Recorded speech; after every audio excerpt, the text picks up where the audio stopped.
4 acre தோட்டம் அழிஞ்சு வைத்து வேலை இல்லாமல் கஷ்டப்பட்டு 4 மாதம் 10 மாதம் மேலே இருந்தோம்.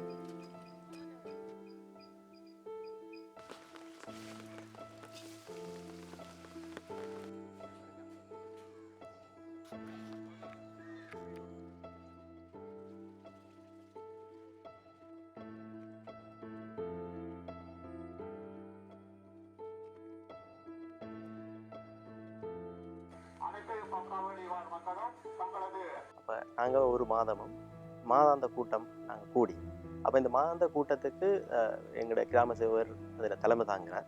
அப்போ தலைமை தாங்கி நாங்கள் இந்த அனைத்து தரப்பாரும் ஒன்று சேர்ந்து எங்களோட கிராமத்தில் என்னென்ன வகையான அனர்த்தங்கள் ஏற்படும், அது எந்த மாதிரி ஏற்படுது, உதாரணத்துக்கு வெள்ளப்பெருக்குகள் ஏற்படுற இடங்கள், அனர்த்தத்தை குறைக்கிற வழி எப்படின்றதை பற்றி நாங்கள் அதில் ஆராயினோம். தொண்டராக இருந்ததில் பெற்றுக்கொண்ட பயிற்சிகளை எங்களோட கிராம மக்களுக்கு ஒரு விழிப்புணர்வு ஊட்டணும் என்ற எண்ணத்தோட தெளிவான தகவலை மக்கள் மத்தியில் ஏற்படுத்தியிருக்கிறேன். அது மட்டும் இல்லாமல் ஒரு அனர்த்தத்தின் போது அவங்க என்னென்ன ஆவணங்களை கொண்டு செல்ல வேணும், எப்படி செல்ல வேணும் என்ற தகவல்களை மிக தெளிவாக அவங்களுக்கு விழிப்புணர்வு ஏற்படுத்தப்பட்டிருக்கு. இந்த பன்குடாவளி கிராம சேவர் பிரிவில் அமைக்கப்பட்டிருக்கிற அனர்த்த முகாமைத்துவ குழுவில் இந்த கிராமத்தில் பல்தரப்பட்ட சமூகத்தையும் ஒன்று இணைச்சு தான் இந்த அமைப்பை அமைச்சிருக்கிறாங்க.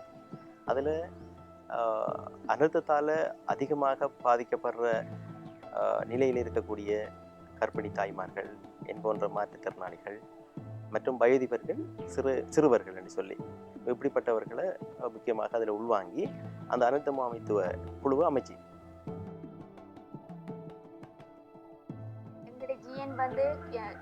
டிஆர்ஆர் ப்ராஜெக்டின் முக்கியமான ஒரு அடைகிறதுக்கு காரணமாக இருந்தது பெண்கள பங்களிப்பு ஆரம்பத்திலிருந்து இறுதி வரையும் இருந்தது.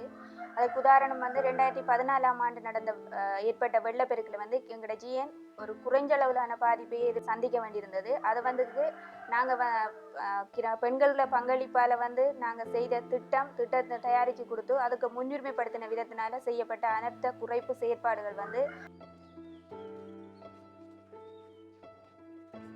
இந்த டிஆர்ஆர் ப்ராஜெக்ட் ஆனது என்னை ஒரு ஆளுமைமிக்க ஒரு முடிவெடுக்கக்கூடிய ஒருவராக மாற்றியது மட்டுமல்லாமல் இந்த விவசாய செய்கையில் ஒரு மாற்றத்தை ஏற்படுத்துறதுக்கும் உதவிகளை எங்கெங்கே பெறலாம், அரசு சார்பற்ற நிறுவனம் அரசு சார்புடைய நிறுவனங்கள்டிருந்து எப்படி பெறலாம் என்ற விஷயத்தையும் கற்று தந்திருக்குது.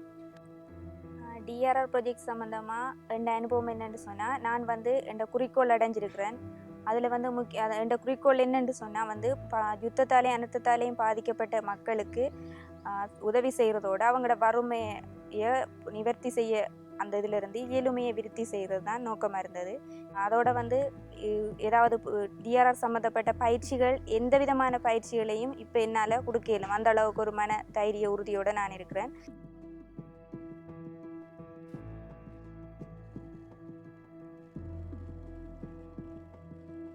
இந்த முறை கிடைச்ச வெள்ளாமை செய்யால் எனக்கு கடும் நான் இன்னொருத்த கடன் வாங்கல. இப்படி குளம் கட்டுப்பட்டதாலேயும் எங்களுக்கு